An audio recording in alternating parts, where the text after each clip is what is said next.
the Joan Hickson Miss Marple series, one of the most fun, one of my favorite series on TV ever is the Joan Hickson Miss Marple series from the BBC from the 1980s. British TV detective mystery thriller.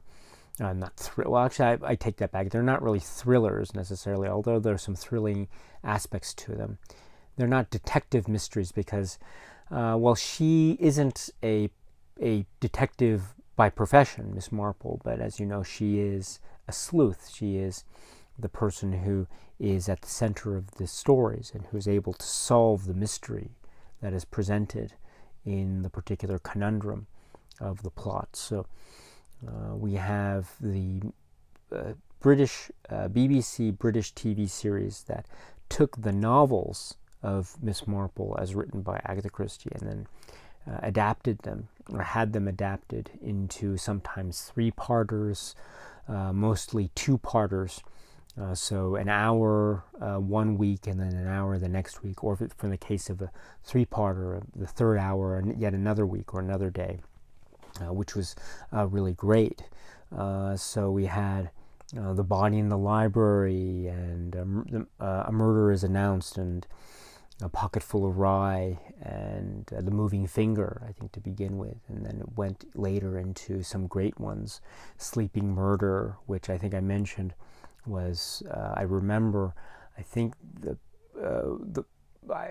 was an exciting time watching Sleeping Murder on TV, and I actually saw it when it was broadcast. So that was such a great one. Sleeping Murder. And Nemesis. Now, Nemesis, the book isn't my favorite, but the adaptation, the Joan Hickson's version adaptation of Nemesis, the 2-parter, is my favorite Agatha Christie, Miss Marple, Joan Hickson episodes. I love the adaptation of Nemesis. I love what they did with the story, the underlying novel.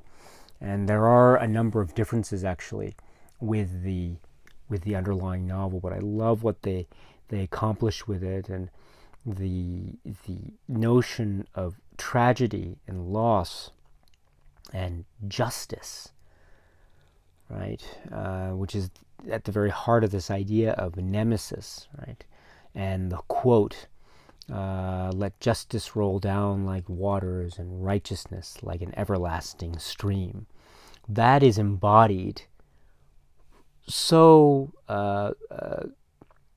almost full-bodied and with great vigor, and yet with the delicate calmness that Joan Hickson's Miss Marple always is able to achieve. And I love that. There is a really wonderful moment where Joan Hickson's Miss Marple meets a character whose name is Michael Raphael, who's a very important character. And the way she says, "Oh, how do you do?" There is the wonderful moment when she gives a little sound. She says, "Oh." And the way she turns her head, and there's a lovely smile to her performance, Joan Hickson, as though she is a mother or a grandmother, realizing just how proud she is of her son or her grandson. It's that kind of feeling that you get. And it becomes very key because it comes at a very key point in this particular series, or this particular story, Nemesis. So that is what a shining example of Agatha Christie adaptations at their finest. Nemesis, I've mentioned Murder on the Orient Express is probably my favorite Agatha Christie adaptation, but Nemesis is it could be my favorite in terms of the TV adaptations. Although I must say that the David Suchet Poirot adaptation of Five Little Pigs is, to me, of the later latter half of the Suchet series, because as you know, there's a little bit of a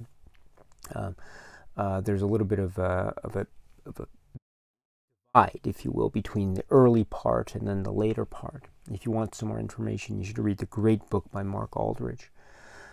What was I saying? Yes, so Five Little Pigs, the Poirot series is great, but Nemesis, the Joan Hickson version of Nemesis is great, absolutely great. I also admit that, to be perfectly honest, I'm not necessarily the biggest fan of the more recent Marple adaptations. So I'm not. I kind of like the Joan Hickson version, and so I like to stick with that. And I figure it can never get better than this. So I'm very content with staying with the Joan Hickson Miss Marple series, and so that's what I've done. That's my approach, and so I tend to like to revisit those. I like to revisit those. I prefer. That's my own personal preference. And so that means also watching episodes that perhaps even in the Joan Hickson era were, in my view, maybe a little bit not of the highest quality level. Some of them were, of course, a little bit subpar, but that goes with the territory. I think for me, maybe something like At Bertram's Hotel was a little bit lacking. Not in all aspects, but I think just in its focus, it felt a little bit odd in its espionage aspects. It felt like an early Christie espionage story, but with Miss Marple at the center of it. So it's sort of like it's kind of like I don't know. Maybe it's like the Seven Dials Mystery, but with Miss Marple. Although I must say that I'm a huge fan of the Seven Dials Mystery. I love the Seven Dials Mystery, and I love the TV adaptation of that too. So that's probably my number 3 favorite TV adaptation, perhaps immediately following the likes of Nemesis and Five Little Pigs. But yes, so even with Joan Hickson's run, there were some that were, I admit, maybe not my absolute favorites. I think for me also, They Do It With Mirrors, I think is it's one that doesn't always seem to feel as ripe as it could have been. I feel like it probably needed another hour to marinate, as it were. But I mean, it's as I say, it's not the worst thing I've seen, and in fact, I think it's quite good. But I do prefer other episodes in the Joan Hickson series. I mean, I haven't mentioned all of them, but there were 450 from Paddington was another great one that I enjoyed watching as a kid, and I recorded on VHS tape, and I watch it over and over and over and over again. And I mentioned it on this channel before, but I'll mention it again. It was watching that I was able to learn the meaning of the word tontine. So there's that. There's what I consider to be the great merit, or one of the great merits, of being able to watch and read Agatha Christie stories at a young age, is to be exposed to all this wonderful vocabulary.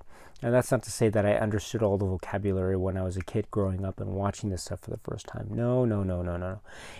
It was just looking it up every so often, and not being able to catch everything, but every so often I'd be able to catch this word that was just so unknowable to me that I don't know, you have to look it up. What does it mean? So tontine, yeah, that was another one. But from 450 from Paddington, and yes, and as I say, I will go back to the ones that perhaps might feel a little bit subpar. That could be due to the sort of the latter half stages of the series, and so maybe something like Caribbean Mystery. It has its good points, but maybe it has its not so good points. Although I do like the Donald Pleasance characterization of Jason Raphael very much.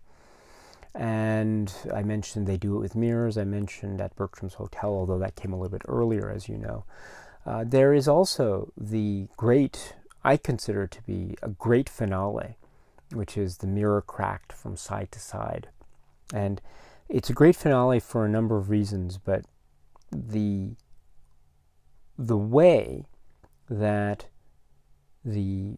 that particular episode is a shining send-off, if you will, of the Joan Hickson era. It's so poignant. Now, the story itself, I think, is quite well done. There's a particular moment between Miss Marple and Jason Rudd towards the very end, when they're talking about Marina, and the way that Joan Hickson says the word perhaps, which is so important in that moment, and the way that she emphasizes the word perhaps. Wow. Chills. I get chills. And that would have been enough for me to make that episode viewing a really strong and powerful one. But oh no, they had to go even further, and they topped it with the wonderful almost addendum-like, not denouement, but the addendum-like epilogue, if you will, in the garden with tea and the vicar. And so and this is where we get that great almost monologue of Joan Hickson and the Lady of Shalott. And what does she say? It's the end of it's the end part, right? Which is, he said, she has a lovely face. God in his mercy lend her grace, the Lady of Shalott. Now this is, for my money, one of the great send-offs. This is a true, beautiful passage to give to Joan Hickson as a way to end her tenure, her great run, her historic run as Miss Marple, which in my eyes cannot be beat. She is and always will be, for me, Miss Marple. Yeah, and that finish, that flourish with the mirror cracked from side to side, perfect. And then, but that's not the end too, right? What does he say at the end, for those you know? Right, she says, after that, she gives a little pause and then says, more tea, vicar. And that's it. That's it. So perfect. So, yeah, so the Joan Hickson Miss Marple series is one that is close to my heart. It is one that I will never, ever forget. As I say, I remember, as I say, seeing the first episode of Sleeping Murder as it was broadcast on the BBC when it was first aired, and I never quit, because it was, it was, and it is, and it continues to be a relationship with that great TV adaptation, that great personage of Miss Marple, as played by the one, the only, Joan Hickson. Yeah, what a great series that is. What a great series.